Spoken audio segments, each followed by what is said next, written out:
Welcome to Global Women. I'm not sure if this is a new experience for you, sitting in front of a room full of women. It is. How are you going to introduce yourself to a room full of women? Oscar, please. Well, I am Jaime's husband, I think, first and foremost. It's my Excellent. main accomplishment in life. And other than that, I grew up in Singapore, and I've lived outside of Sweden for most of my life, and the longest period of time has been in Dubai since 2008, where I've had a career in media and events. Awesome. Roger, same question to you. How are you going to introduce yourself to these women? It's hard, but I will say like small-time guy that just love to fulfill his own dreams. Yeah, simple as that. Great stuff. Right, now we're going to move on and go through the path that these guys have taken through life. And that speaks to sort of innovation, growing new businesses and growing them globally. But that's not how everyone starts out. You know, you don't go through school going, I'm going to do that. Now, Roger, you had dreams which were far more in line with most schoolboys around sport. Yeah. But that's not the way things happen. So talk to us about how you went from having those sporting ambitions, and they were ambitions that were looking like they were going to bear fruit, to taking a different turn.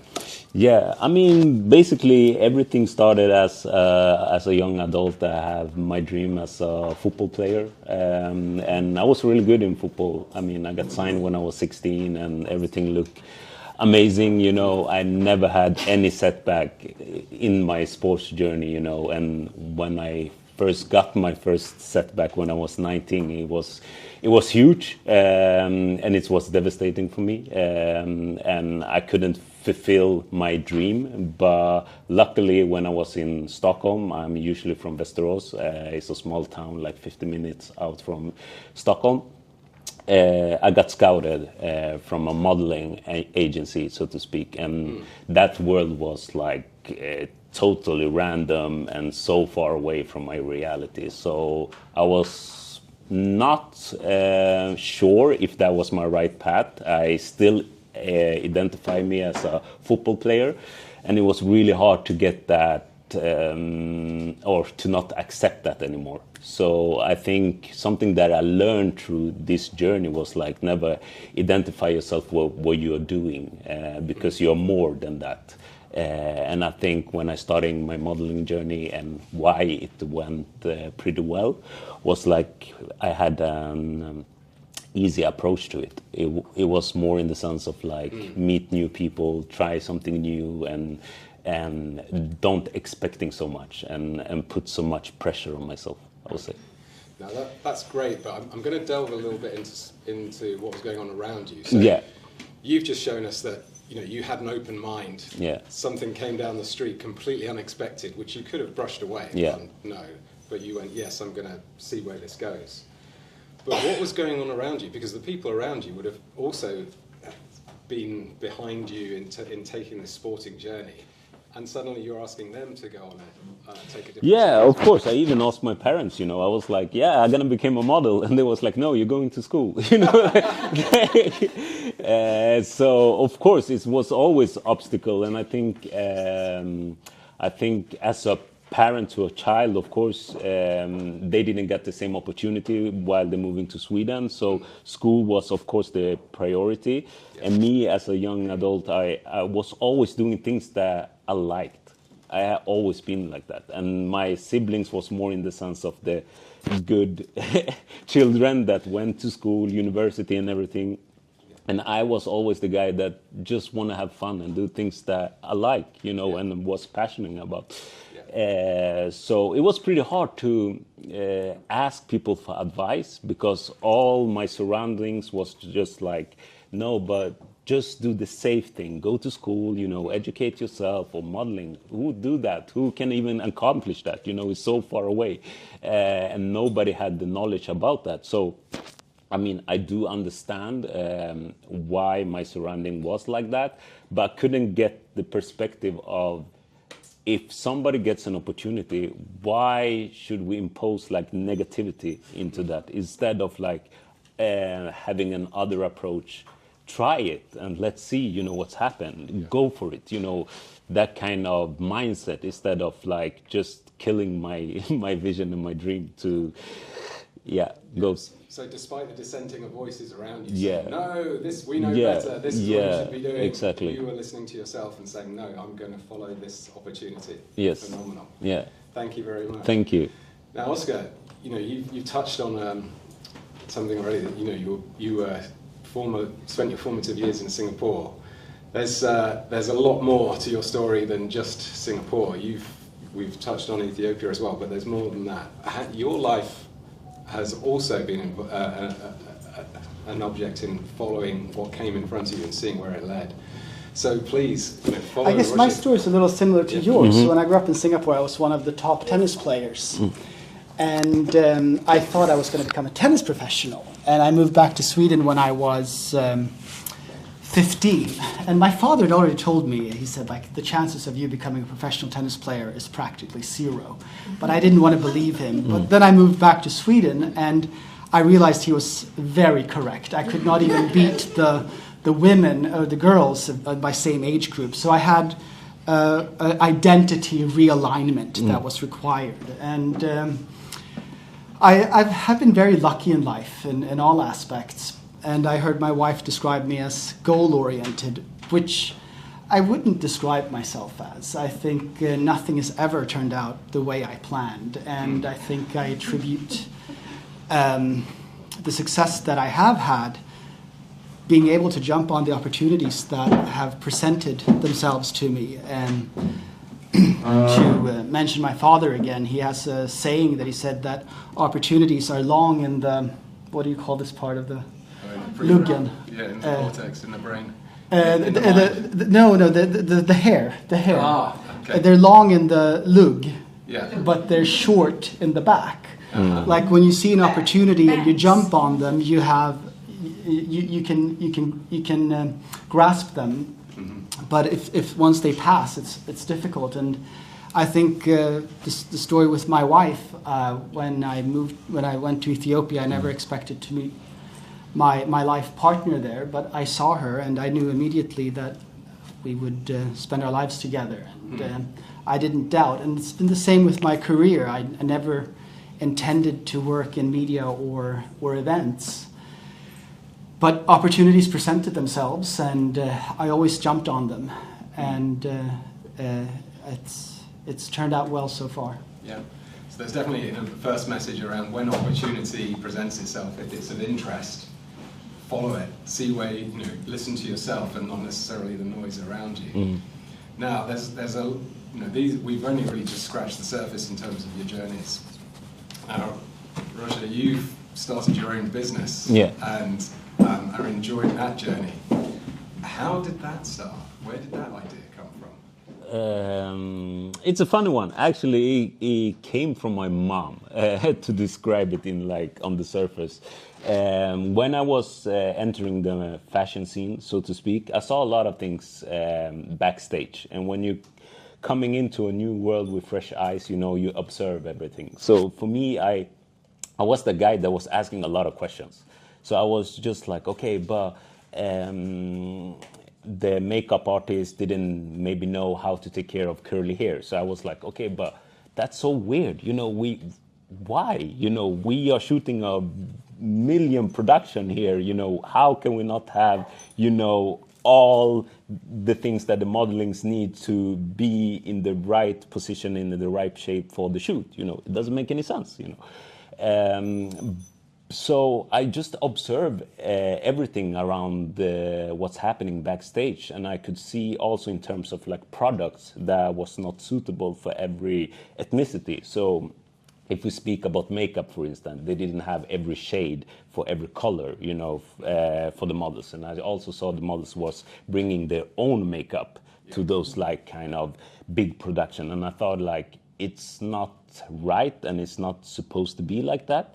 And I was always thinking fashion should represent the society that we are living in. Why it doesn't do that, So fast forward when I was traveling, so I first moved to France. So I was there, and my mother always told me, well, when you go to France, they have this cream over there that I would love you to buy for me, you know. So I went there and she was really specific. In France, you have a place that called Chateau Rouge. So it's like kind of like an African market with products that are suitable for POC people. So I went there, and then I was also living in US for 5 years in New York, and she was like, yeah, but then you go to Harlem and you find this specific product, you know, for my hair. And I was like, okay, but mom, I'm carrying you all your products all the time, you know, and it's pretty annoying, you know, by doing everything for my mom. So of course I was fulfilling her demand. But then I started to ask questions, and I was like, yeah, but we have like major department stores in Sweden. Why can you not buy any product here? And she was like, yeah, but they are not developed for my hair texture and my skin. And I was like, really? I was like, no product in the whole Scandinavia? She was like, no, but if you can find it, let me know, you know. So I started to Google, and I couldn't find anything. And the only thing that I found was like, okay, it's no branding, it's bad ingredients for the women's health and etc. And relaxer, I found relaxer that's straightening like curly hair and things like that. So actually make your imagination as a black woman or POC women trying to look westernized. So I thought like, okay, we have a problem over here. So fast forward again, I met Pat McGray backstage doing a show. I was like, Pat, you know, because she's a black famous makeup artist. So I was like, okay, maybe I can ask her to get my mom the best product. And she was like, I'm not a dermatologist, but I know a guy that you should meet in New York that is a top dermatologist of ethnical skin. So I met Dr. William Kwan, and he told me, Roger, of course, it's differences in terms of skincare and problems that are more common found in darker skin. And I didn't know that back then. So he was like, yeah, black skin are really sensitive. They have a tendency to have more pigmentation, melasma, ingrown hair, inflammation, etc. You need to be really careful which kind of ingredients you're using and to get the result that you need, so to speak, for your mother. So I was like, okay, but we get something here. And I was like, okay, but if I look at the world, I mean, 90% of the whole world population has darker skin. Why is nobody focusing on that? And then I started to understand, like, okay, but of course we have an idea of what beauty is. It came from the Western world, and of course fashion and everything around that are supposed to look in a certain way. So I started to dig into that and find the gap in the market, and there was my start to start my business, and Melion, which is my company's name, that started in 2020, that focusing on problems that are more common found in darker skin, and we're lifting up a minority that actually a majority in the world, and we position ourselves in the most luxurious premium field because I saw it was a lack of brands there, but also I brought in my duality into my business. I'm born and raised in Sweden, Stockholm, but my parents come from Ghana and Togo. And when I'm in Sweden, they call me black, but when I go to Africa, they call me white. So I was like, you know, so I have two identities. So I was just like, okay, let's take the both part from my identity and nurture that into my brand.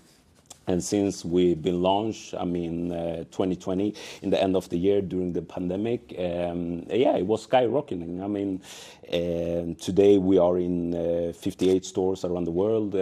We have been mentioned in Vogue, Financial Times, Forbes, etc., and the list goes on. We have been winning awards, etc., and we're trying to just like simplify the skincare routine. That less is more is the approach. You don't need to have 10 different steps to have a healthy, good-looking skin. But we're also trying to showcase that beauty is a subject and it should reflect the society that we're living in and make all people feel included in terms of marketing and perception of beauty.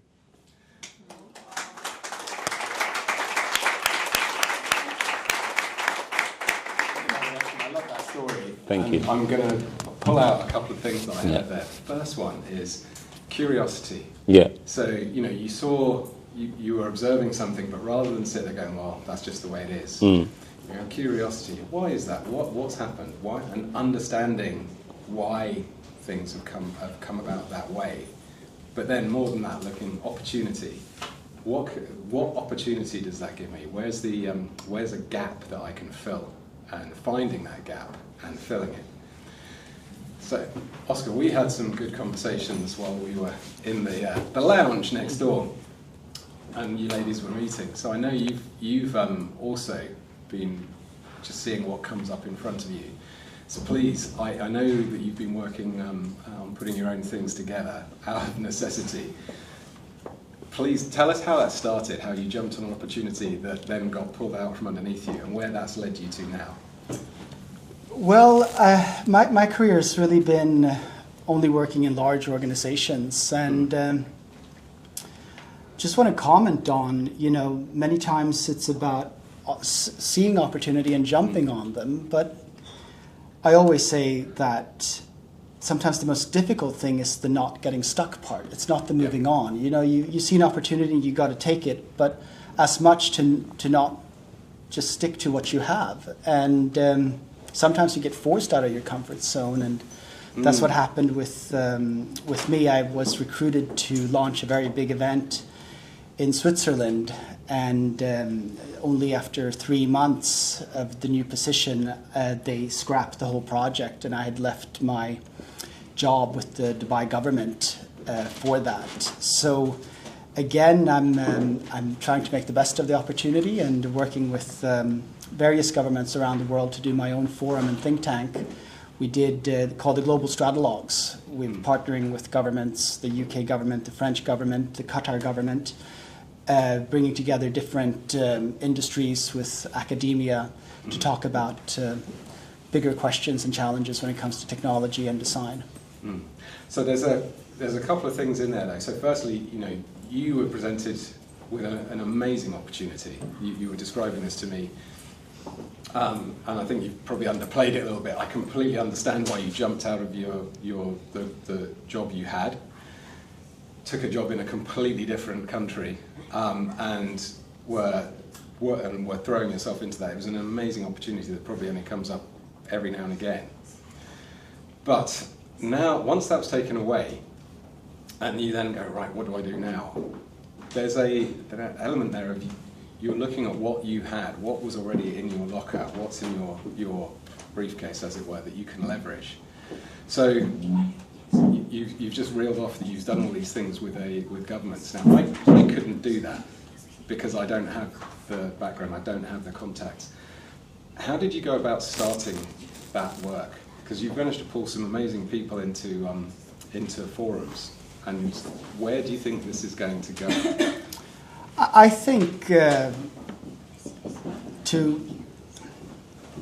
attribute it mostly to luck, to be honest. I think you can't be more successful than the people around you want to help you and support you. And I've always been lucky to attract good people around me. I used to run the programming for the world's largest technology exhibition called GITEX, and I did that for 5 years. And I secured a budget to do dinners for the speakers that arrived. And I kept this very secret from the rest of the organization. So I would typically have about 30 speakers each night during the week of the exhibition, and it would be from all kinds of industries. And these would be the most fascinating discussions. I like to share a story. The night that my daughter Eliane was born, I was in Dubai and having one of these dinners. And the participants included a minister from Ukraine that had investigated Hunter Biden in the Burisma case, the Attorney General of Utah, who was then challenging the Trump election, Trump losing the election. And we had various CEOs and founders of unicorns, and it was truly astonishing, and I felt very privileged to be able to bring these people together.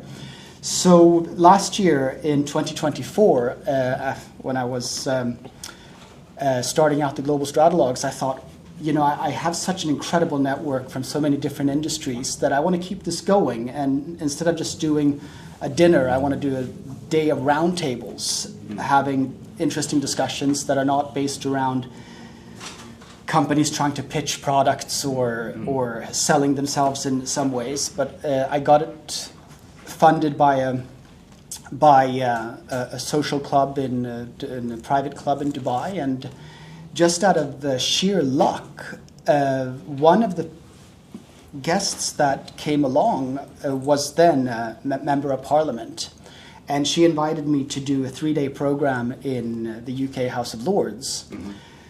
So one thing leads to the other. I mean, this first roundtable I did last year in Dubai, it was in October, and after the UK House of Lords, I'm now part of the Qatar Economic Forum, which is in 2 weeks with the Qatar government, and next week we're doing a roundtable in Venice with and also with the French government during the Vision Gulf summit, where they under Emmanuel Macron, and I think it talks to this opportunities. It's very hard to plan. You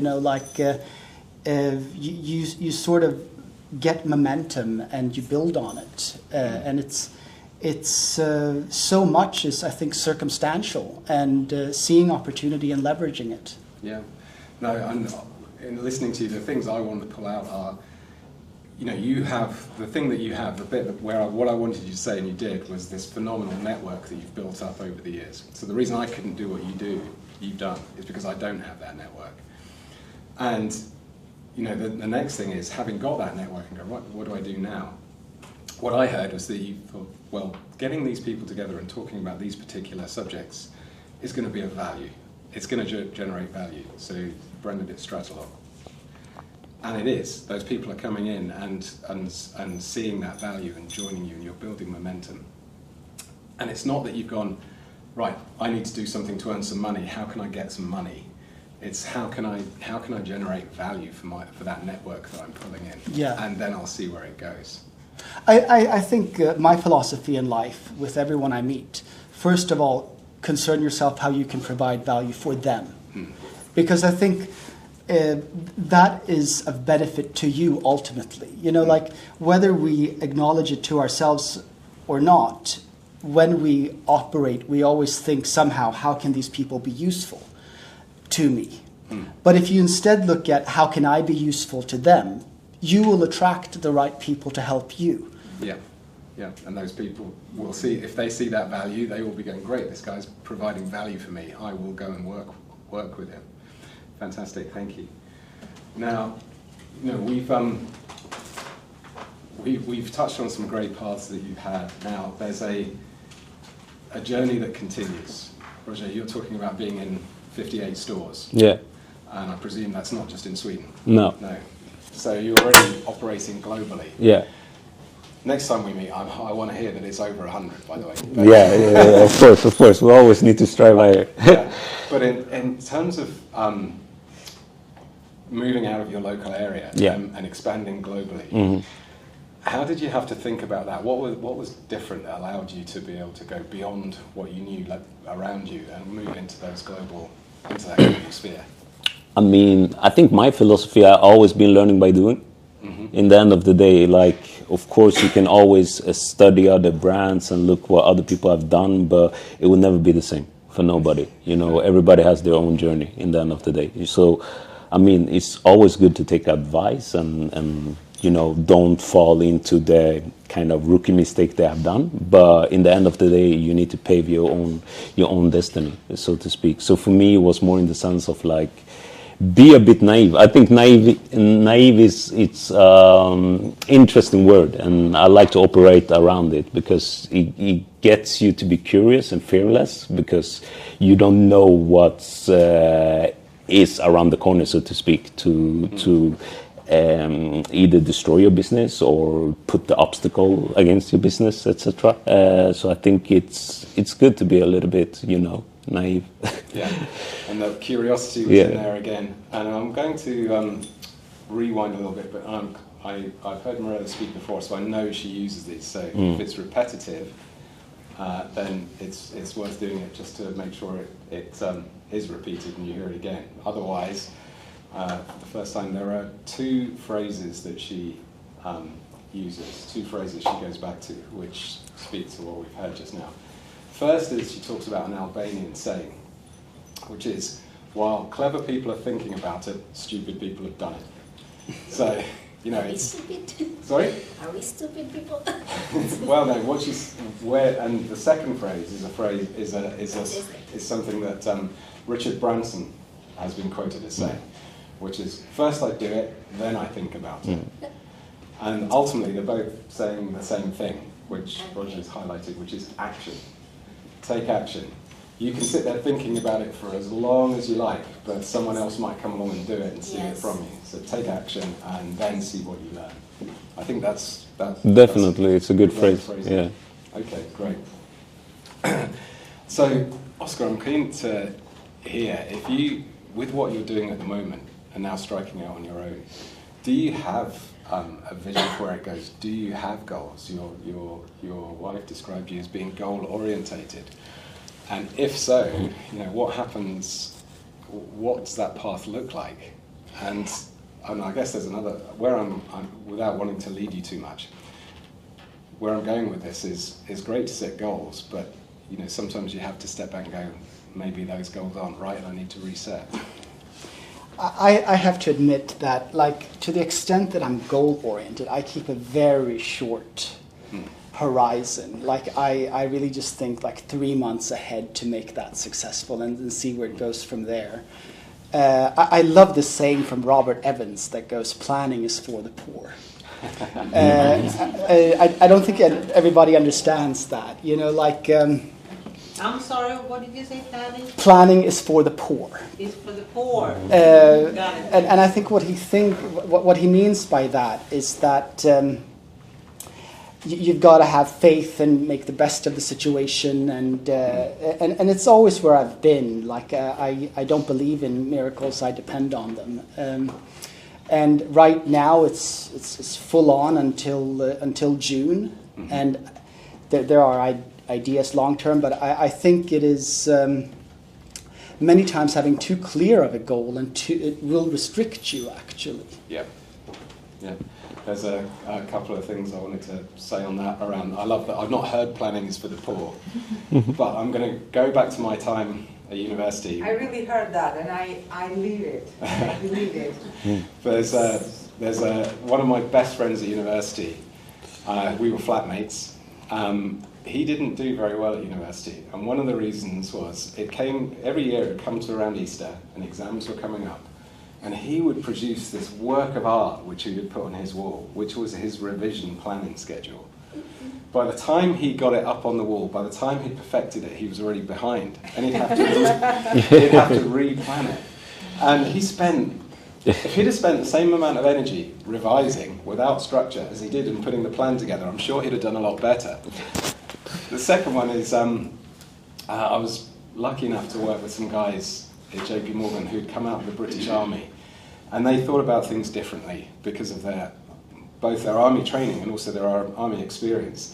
One of them in particular loved this because he was a project manager, and I hate project management. So my boss had given me this guy to work with me to do the project management for me. But having come in as a project manager, his phrase he always used, having put a plan together, was no plan survives first contact with the enemy. So he was fully expecting his plan to go awry, and we would have to then flex and work out how we were going to get around that. So I think that's partly where you're going with the planning, what you were talking about with planning for the poor. Planning is for the poor and living in the moment. So there we go, now living in the moment, there's a great phrase. Now, I'm going to throw this open and let you speak about what you want to. Roger, what does living in the moment mean for you? I mean, I would fill that up with flexible and be adjustable. I think in life, things can happen, you know, and you need to operate in different kind of way, depending on what's happening. So I think, as you said, living in the moment is really hard because we have a mindset of always like planning or trying to control, you know, our destiny and our life. But I think to just like be more open and live in the presence is the way of going. And I think you cannot dictate that much in the end of the day. My belief is like every answer is inside you, basically. So you need to follow your intuition and your gut, and that's gonna dictate your journey, you know. And a lot of times, you know, a lot of people think, okay, if I get one more education, or if I get this job, or if I get this, you know, everything gonna be sorted out. But I will give you an example because I'm not a female. But if you have a child, right, it's a new child and a new problem, and again you get your second child, you have another problem, you know, and then you get your third child, and it's nothing looking like the other children that you had, you know. So you always need to be flexible and adjustable, and every challenge will have like new problem or new references or new experience, etc. So that's my take on that. Yeah, that flexibility is key. So if you know, without that flexibility, you'd have still been following your dream of becoming a football player with a horrendous injury, rather than saying, okay, a new opportunity's come down the road, I'm going to see where that leads. Yeah, I want to reflect on that. I think as humans, we have a very hard time to appreciate our present moment, and the best days of our lives will pass us by, and we'll only realize that they were the best days of our lives much later. I think something that's stuck with me for a long time is when Paul McCartney was asked what were the best days of your career. He said it was actually when he was struggling in Hamburg and they were starving and working 20 hours a day. Those were the best days of his life. And I can really relate to that. I've had, I mean, everything is relative, but very tough periods in my life. When I moved to Dubai in 2008, the housing market was so extreme that even to get a flat share, you had to sign up for 6 months or a year. And at the time I was living with, we were 6 people, a model actually, from the UK, and 2 Jordanians and 2 Afghanis. I was sharing the master bedroom with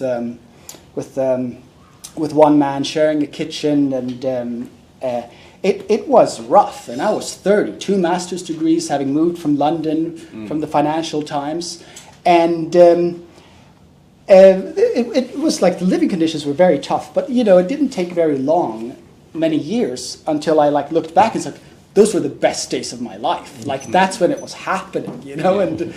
And I think like to be aware of that when you're having challenges, like you're going to look back on that and realize that that's what made it all worthwhile.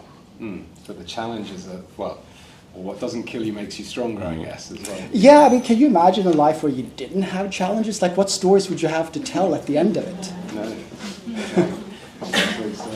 Okay, now this has been an interesting discussion. Now, I know we had a prep call and went through a few things, but I'm going to give you, what's one, I'm getting the wine back. What's one thing that you would want to tell the audience here that you'd like them to take away? So if it's something you wish you could tell your younger self or tell this audience, what would that be? Don't be so hard on yourself. Yeah. I got a great reaction. Yeah. Don't be so hard on yourself. Yeah. Oscar, you? Well, we were talking earlier. The general advice, life advice I can always give everyone is get enough sleep. It tends to solve most problems in life.